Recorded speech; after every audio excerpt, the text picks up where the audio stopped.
네, 안녕하십니까. 이번 시간에는 지나간 2020년 여름에 대해서 기억하는 시간으로 가지고 온 주제입니다. 바로 올해 여름이 어땠는지에 대해서 자세히 알아보는 시간을 가져보겠습니다. 개봉 박두. 그러면 가장 먼저 여름의 정의입니다. 보통 우리가 아는 여름이라는 것은 별로 따지는 거 하고 그 다음에 날씨로 따지겠는데요. 우선 태양과 지구 간의 관계는 바로 입사절기입니다. 즉 입하가 바로 여름의 시작이고요. 입추가 바로 가을 시작인데, 즉 입하부터 입추 전날까지가 천문학적으로는 여름입니다. 즉 5월 5일부터 8월 6일까지가 보통 태양과 지구 간의 관계에서는 여기가 바로 여름입니다. 그렇지만 기상청에서는 여름 시작은 일평균 기온이 20도 이상으로 올라간 후 다시 떨어지지 않는 그 첫날부터가 바로 여름의 시작이고요. 가을이라는 것은 일평균 기온이 20도 미만으로 떨어진 후 다시 올라가지 않는 그 첫날이 가을의 시작입니다. 즉 20도 이상으로 올라가서 다시 떨어지지 않는 첫날부터 여기 전날까지가 바로 여름의 기간입니다. 이에 따라 왼쪽에서는 여름의 기간이 딱 고정되어 있지만 오른쪽에서는 여름의 기간이 매년마다 다르다는 것을 알 수가 있습니다. 제가 이번 시간에 갖고 온 자료는 바로 6월부터 8월까지의 자료입니다. 우선 지금 이 그래프는 바로 1980년도부터 올해까지의 6월달에 대한 기온을 41년 동안 시계열로 나타낸 것입니다. 여기는 검은색이 바로 한반도 전체 평균이고요. 파란색은 부산, 빨간색은 서울입니다. 이번 경우에서는 여기 검은색 선, 즉 한반도 59곳에 대한 전체 평균만 보겠습니다. 우선 잘 보시면은 올해 6월달의 기온은 역대 최고로 가장 높았습니다. 즉 관측 41년 기록 사상 중에서 역대로 가장 더웠던 해라고 볼 수가 있는데요. 이것은 굉장히 엄청난 기록입니다.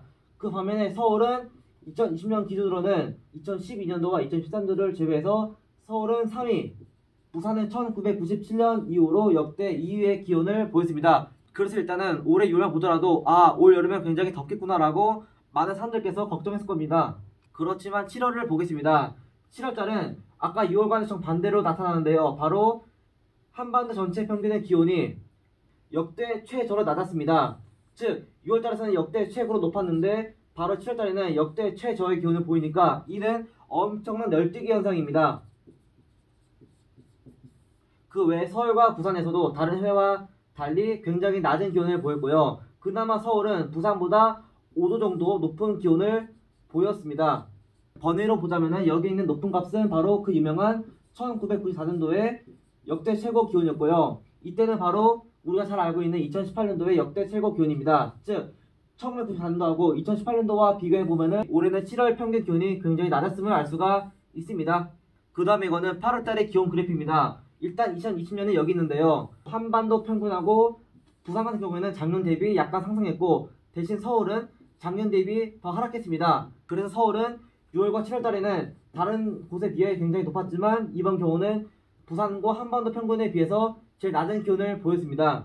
그래서 이게 굉장히 특이한 경우였고요. 이때는 바로 1993년도이고 여기는 1994년도입니다. 그 다음에 역대 최고 기온은 바로 2018년도로 우리가 잘 아는 40도 혹은 39.6도의 폭염 기록이라고 볼 수가 있습니다. 방금 그래프는 그냥 어느 한 포인트에 대해서만 그린 것이기 때문에 이번에는 한반도 전체를 보겠습니다.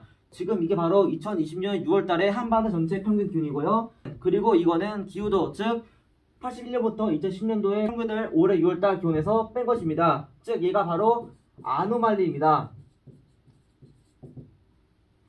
우선 올해 6월달은 한반도 기준으로 굉장히 높은 기온이었습니다. 지금 잘 보시면 강원도 산간을 제외하고 강원도 동해안 지역하고 또 대구 일대 게다가 대전 일대에서도 24도 이상으로 굉장히 높은 기온을 보여주고 있습니다. 그래서 이거를 아노말리와 비교하자면은 강원도 동해안은 평균보다 3도 이상 높은 기온을 보였고요. 그 외에 서울 등 수도권 지역에서도 1도 이상의 아노말리를 보였고 그나마 서해안 지역은 플러스 0. 몇 도대를 보이고 있습니다. 특히 올해 6월달은 동쪽 지역을 중심으로 굉장히 높은 아노말리가 나타나는데 이는 서풍 계열의 바람이 불면서 유사편 현상, 즉 산을 넘은 공기가 강원도 동해안 지역에서 더욱더 높아지면서 이 일대를 중심으로 굉장히 높은 기온을 보였다는 것입니다. 이게 바로 6월달의 기온 특성입니다. 그리고 이번에는 7월달 기온입니다. 보통 우리가 알기로는 6월달 기온보다 7월달의 기온이 더 높은 게 정상인데요. 이번 경우는 약간 특이했습니다.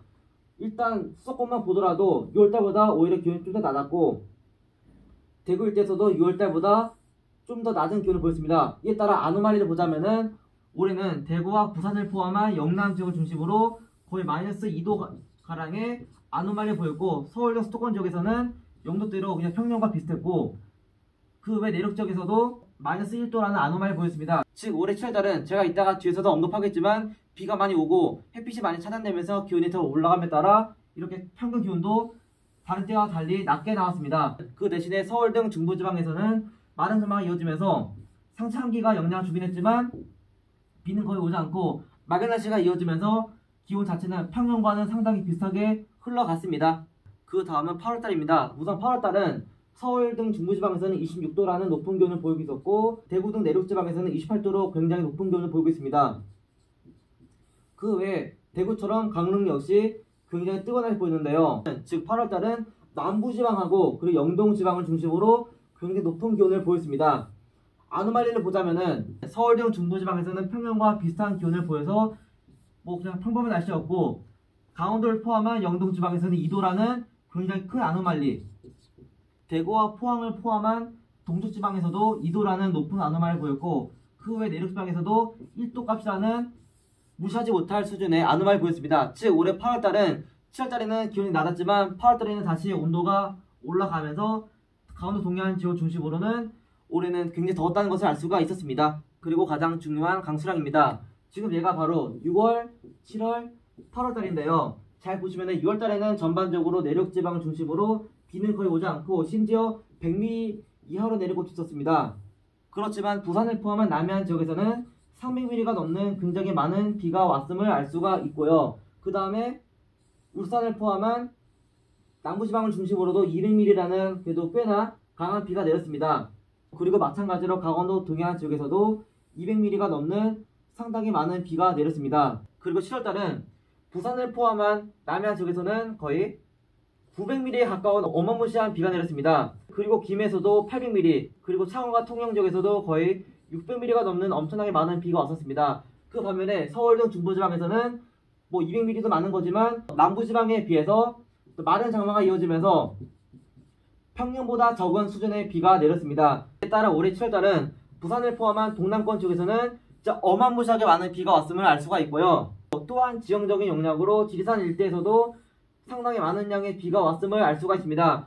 그래서 올해 7월달에도 제가 저번 시간에 장마에 대해서 언급했었지만 남부지방 중심으로 장마가 계속 길게 이어지면서 남해안 지역을 중심으로 굉장히 많은 비가 왔지만 정체 전선이 북상하지 못하면서 중부지방에서는 상대적으로 적은 양의 비가 왔음을 알 수가 있었습니다. 그리고 8월달에는 정반대인데요. 남부지방을 중심으로 300mm라는 평년 수준의 비가 왔지만 철원을 포함한 강원도 지역하고 경기도 북부 지역을 중심으로 700mm가 넘는 어마무시하게 많은 비가 왔습니다. 원래라면 보통 8월달이 더 많지만 이때는 장마가 끝나고 마른 날씨가 이어지기 정상인데 올해는 특이하게 중부지방을 중심으로 장마가 8월 15일까지 길게 이어지면서 서울 등 중부지방을 중심으로 굉장히 많은 비가 왔고, 대신에 남부지방은 7월 말에 장마가 끝나면서 그냥 평년 수준의 강수량을 보이고 있었습니다. 그 대신에 MCC, 즉 중규모 대륙 복합체라는 구름대가 자주 지나간 광주를 포함한 전남 지역에서도 굉장히 많은 비가 왔음을 알 수가 있었습니다.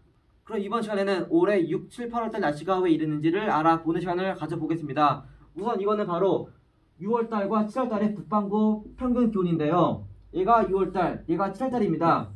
일단 중요한 점은 바로 이곳 중동 지역입니다. 지금 보시면은 이곳 중동 지역을 중심으로 기온이 굉장히 크게 올라갔습니다. 또한 7월달에도 두바이를 포함한 중동 지역을 중심으로 엄청난 높은 기온을 보이는데요. 특히 여기 잘 안 보이지만 시베리아 일대에서도 굉장히 높은 기온을 보였습니다. 그러면 이게 뭔 소리냐? 온도가 올라가면은 온도 함수를 이루어진 지위고도가 상승하게 되는데요.